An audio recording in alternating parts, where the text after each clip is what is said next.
Sejarah Indonesia di final AFF Cup Part 2.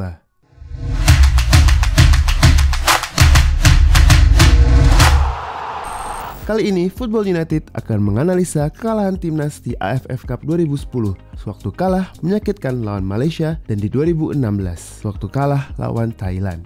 Tapi sebelumnya, jangan lupa like dan subscribe ya kalau mau lihat berita-berita dan analisa bola lainnya. Setelah 6 tahun gagal masuk final AFF Cup di tahun 2007 bersama Peter White dan 2008 bersama Benny Dolo, di tahun 2010 PSSI memanggil kembali Alfred Riedel sebagai pelatih timnas. Di tahun ini PSSI juga mulai melakukan program naturalisasi untuk menambah daya gedor timnas dengan masuknya striker veteran Christian Gonzalez dan pemain muda Irfan Bahdim yang setengah Belanda setengah Indonesia. Hasilnya, timnas langsung menjadi favorit dan membantai Malaysia 5-1 di pertandingan pertama dan mengalahkan Thailand yang waktu itu dilatih legenda MU Brian Robson 2-1. Indonesia sebagai juara grup dan terasa euforia kalau kali ini Indonesia akan menjadi juara. Di semifinal, Indonesia harus berhadapan dengan tim kejutan Filipina yang juga mulai memakai program naturalisasi dengan kiper Neil Etheridge dan dua young husband Phil dan James yang jebolan Akademi Chelsea. Di sini, Christian Gonzalez menjadi pahlawan dengan 2 golnya di 2 leg yang membuat Indonesia menang 1-0 2 kali. Di final, Marcus Horizon CS lagi-lagi menjadi favorit. Apalagi di pertandingan group stage lawan Malaysia, mereka berhasil membantai tim negeri jiran ini dengan telak 5-1.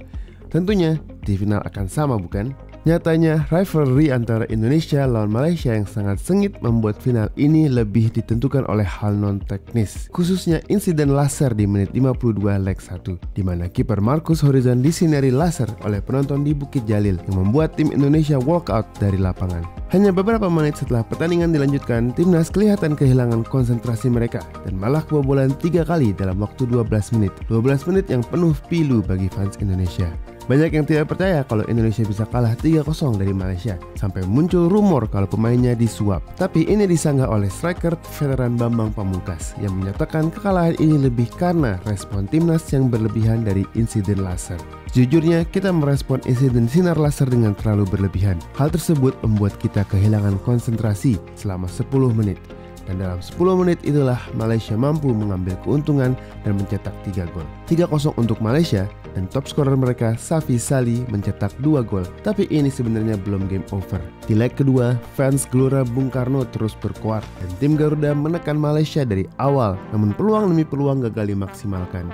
Bahkan Kapten Firman Utina gagal memanfaatkan tendangan penalti di babak pertama. Ini menjadi tanda betapa tegangnya pemain kita. Malaysia yang sudah unggul bermain dengan counter attack dan Safi Sali lagi-lagi mencetak gol setelah menerima umpan terobosan. Gol yang membuat dia mendapat Golden Boot Awards. Walaupun Indonesia berhasil membalikan kedudukan menjadi 2-1 di menit ke-87 lewat gol dari bek kiri Nasuha dan sayap kanan Muhammad Ridwan, tapi apa dinyana, Gelora Bung Karno hanya bisa menyaksikan rival abadi Malaysia mengangkat piala di lapangan sendiri. Untuk keempat kalinya, ekspektasi yang tinggi setelah performa gemilang sepanjang turnamen harus kandas di final. Final kelima, tahun 2016 kalah 2-1 dan 2-0 lawan Thailand. Di tahun 2016, Indonesia baru saja melewati masa kelam sepak bola, di mana PSSI baru selesai di-ban oleh FIFA karena intervensi dari pemerintah. Sejak tahun 2011 memang polemik di Liga Indonesia dan PSSI sampai munculnya liga saingan ISL dan IPL, dan ini masa-masa kelam sepak bola Indonesia. Sampai bisa dibilang banyak orang tidak lagi peduli dengan timnas. Hal ini membuat kiprah timnas di AFF 2016 awalnya dianggap sebelah mata. Apalagi persiapan yang minim dan kurangnya pemain bintang membuat harapan masyarakat tidak banyak di Piala AFF ini. Ditambah tahun 2012 dan 2014 AFF sebelumnya, Indonesia gagal lolos dari group stage. Padahal waktu itu timnas dibela pemain naturalisasi semacam Sergio Van Dijk dan Rafael Maritimo. Turnamen pun dibuka dengan kekalahan 4-2 lawan Thailand. Dan bahkan di pertandingan kedua, Indonesia hanya bisa bermain imbang 2-2 melawan Filipina. Beruntung, timnas bisa mengalahkan Singapura 2-1 di pertandingan terakhir group stage dengan gol tendangan voli Lili Pali di menit ke-85. Di semifinal, timnas yang jadi runner-up grup berjumpa dengan Vietnam yang membabat habis lawan-lawannya di group stage. Tapi timnas malah berhasil memenangkan leg 1 di Gelora Bung Karno dengan skor 2-1 berkat gol corner sundulan Hansa Muyama dan penalti dari Boas Solosa. Di leg kedua, lagi-lagi timnas harus melalui pertandingan dramatis setelah memimpin 1-0 di menit ke-54 dari crossing spekulatif Boas yang gagal dihalau bek Vietnam, yang membuat Lili Pali leluasa menyontek bola ke gawang. Vietnam bahkan harus kehilangan kiper mereka yang kena kartu merah di menit ke-76. Unggul 3-1 dalam agregat dan tinggal 14 menit pertandingan, ya tentunya timnas gampang lolos bukan? Tapi bukan tim merah putih namanya kalau nggak bikin jantung fans deg-degan. Katanya, keunggulan jumlah pemain malah membuat tim lengah dan Vietnam berhasil mencetak 2 gol yang terbilang mudah di menit ke-83 dan ke-93 untuk menyamakan kedudukan agregat.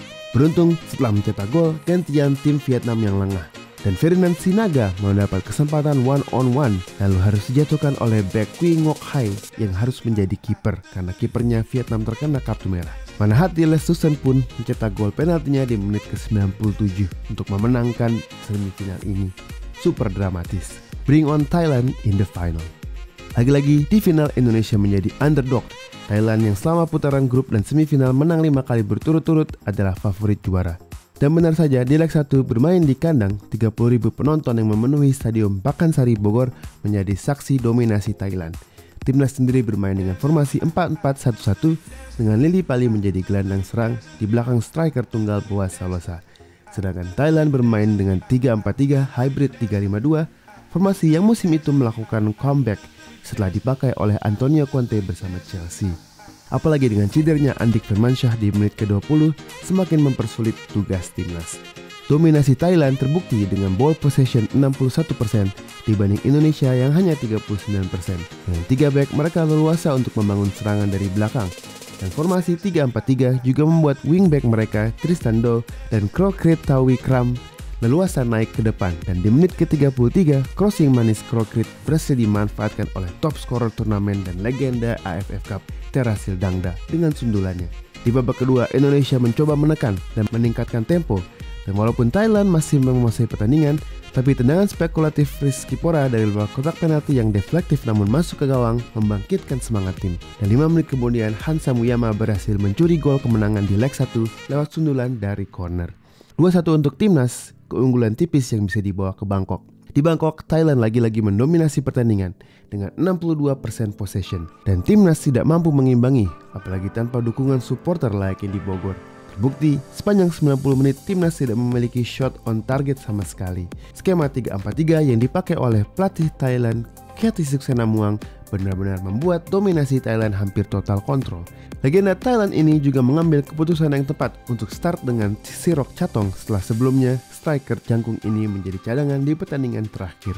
Kemenangan 2-0 diraih Thailand secara comfortable dan Sirok Chatong mencetak 2 gol indah. Khettisuch Senamuang pun meraih rekor menjadi satu-satunya yang berhasil juara AFF Cup sebagai pemain dan juga sebagai pelatih. Indonesia harus puas meraih rekor menjadi satu-satunya tim yang kalah di 5 kali final Piala AFF. Bagaimana menurut kalian? Apakah ada alasan-alasan lain Indonesia gagal juara? Jangan lupa untuk menonton part 3 coming up next week untuk membahas AFF Cup 2020 saat kalah lagi melawan Thailand. Please like dan subscribe. Salam Football United.